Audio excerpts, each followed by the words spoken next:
तो पिछले पार्ट में देखा होसू और मीजी की हेल्प से लेडी संगवोल केस जीत जाती है, मगर होसू को हीरिंग इश्यूज आने लगते हैं। तो क्या वो मीजी को ये बात बता पाएगा? ये जानने के लिए वीडियो लास्ट तक देखना। हेलो एवरीवन, कहानी के पार्ट 11 की शुरुआत वहीं से होती है जहाँ से पार्ट 10 खत्म हुआ था, तो उसे जरूर देख लें।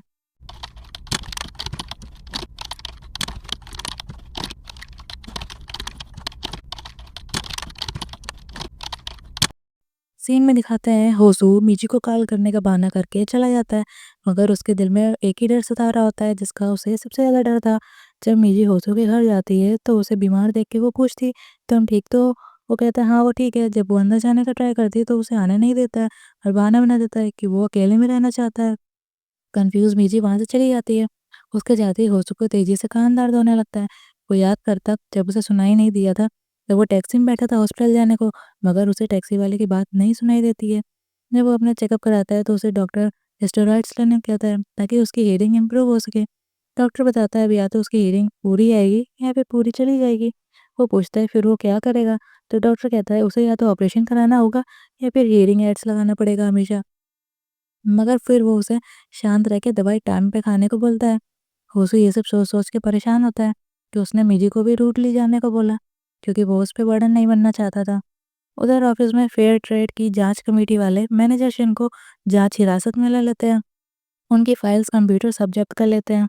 जब तय मीरा से पूछता है कि क्या एफटीसी की रिपोर्ट आपने की थी, तो वो बताती है हाँ उसी ने की थी और अब वो ये जॉब छोड़ रही है। तय उसे रोकता है, मगर वो कहती है कि हार्ड पार्ट उसने कर दिया है और अब वो अपने मन का काम करना चाहती है। वो तय को सारी चीज़ों पर नज़र रखने और उसे रिपोर्ट करने को कहती है बाद में। उधर रोजू अपने पुराने सीनियर अटॉर्नी से मिलने को बुलाता है और मीरा का केस लेने की रिक्वेस्ट करता है, ये बोल के कि जो गेम उन्होंने शुरू किया था वो ही उसे पूरा करेंगे अब। ये सुन तो वो हैरान होते हैं। होसो उन्हें अपनी लॉयर वाली जगह की रिस्पॉन्सिबिलिटी दे देता है अपने हियरिंग इश्यूज की वजह से। ये जान के सीनियर उसकी बात मान लेता है। सीनियर उससे उसका रीज़न पूछते हैं तो वो अपना सच छुपा के पर्सनल रीज़न बताता है। तो सीनियर कहते हैं तो तुम उन लोगों में से हो जो अपनी कमजोरी किसी को बता नहीं पाते। ये कह के वो चले जाते हैं। फिर होसू संगुल मैम को उनके सारे डॉक्यूमेंट्स फाइनल करा देता है। अब वो ये सब काम अपने जल्दी में करता है और हियरिंग इश्यूज की वजह से लेडी को दूसरे लॉयर का कार्ड देके कहता है कि जो भी इश्यूज आए आप इनसे कॉल में बात कर लीजिएगा, तब से ये आपकी लॉयर है। उसका वियर्ड बिहेवियर देख के लेडी समझ जाती है कि पक्का कुछ दाल में काला है और उनके पूछने पर रोज़ो फिर से पर्सनल रीज़न बताता है। लेडी के जोर देने पे वो बताता कि उसकी हियरिंग कम हो गई है और कभी भी जा सकती है। लेडी पूछती तो तुमने मीजी को बताया क्या? वो कहता है नहीं, वो उसे नहीं बता पाया अभी। तो मीजी ने अपना करियर स्टार्ट किया तो वो उस पर बर्डन नहीं बनना चाहता। वो उसे डांटती है कि मीजी उसके बीमार होने पर उसे कभी नहीं छोड़ेगी, ऐसी वो लड़की बिल्कुल नहीं है। तो वो कहता है तभी तो वो ये मीजी के लिए नहीं चाहता। बस वैसे भी बीमार लोगों के लिए हमेशा रहना आसान नहीं होता। ये तो वो अपने चाइल्डहुड के एक्सपीरियंस से बोलता है। तो लड़ी उदास होकर कहती अच्छा तो तुम्हारी फीलिंग्स ज़्यादा मैटर करती हैं ना कि मीजी की।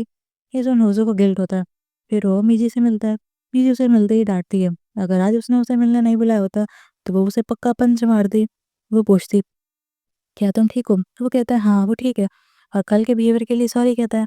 मीजी तो उनके लिए रेस्टोरेंट ढूंढने लगती है और साथ साथ आगे आगे चलने लगती है। रेस्टोरेंट में खाने के बाद वो फिर से मीजी से ब्रेकअप की बात करता है। तो हैरान मीजी उस पर बरस पड़ती है कि वो पक्का कुछ छुपा रहा है। तो उसे बता देता है कि उसे हियरिंग इश्यूज हो रहे हैं, तो अब वो उससे कॉल में भी बात नहीं कर पाएगी।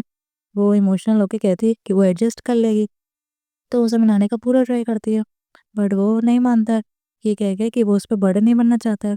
फिर मीजी को अपना पास्ट याद आता है, स्कूल टाइम में उसने भी यही किया था। तो वो उसे रोक नहीं पाती है। इधर घर जाने पर मीरा उसे उदास देख के पूछती तो वो बताती कि उसका ब्रेकअप हो गया और वो रोने लगती। फिर अगले दिन मीजी का दोस्त किंजू आता है और उसको लेके शूज़ खरीदता है लंबी लाइन में लगा के।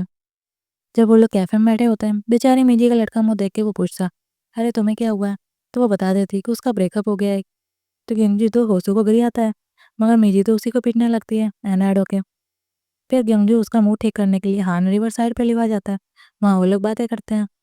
उधर मीरा फाइनली रिजाइन करके सामान पैक करके ऑफिस से चली जाती है और वहाँ पहले से अनाड वर्कर्स उसके पीछे से कमेंट करते हैं चलो अच्छा हुआ फाइनली ये चली गई, वैसे भी ये सीट तुरंत हटवा दो यहाँ पे। फिर देखते हैं जब वो सो रहा होता है तो उसे दरवाजे पे जोर से आवाज़ें सुनाई देने पे जब वो गेट खोलता तो उसकी मॉम पुलिस के साथ दरवाजे तोड़वाने में लगी थी। होसू को फिर वो डांटती है कि वो ऐसे क्यों रह रहा है, ना कॉल उठाता है ना गेट खोलता है। तो वो अपने हीयरिंग इश्यूज़ की बात बताता है और स्टेप मॉम को उनकी केयर ना करने को कहता है। तो वो उसे थप्पड़ मार के उस पे गुस्सा करती हैं कि वो उन्हें ऐसे ट्रीट नहीं कर सकता है। तो उसको गलती का एहसास होने पर वो उनसे सॉरी कहता है। वो तो रोने ही लगता है, तो मॉम उसे हग कर लेती हैं।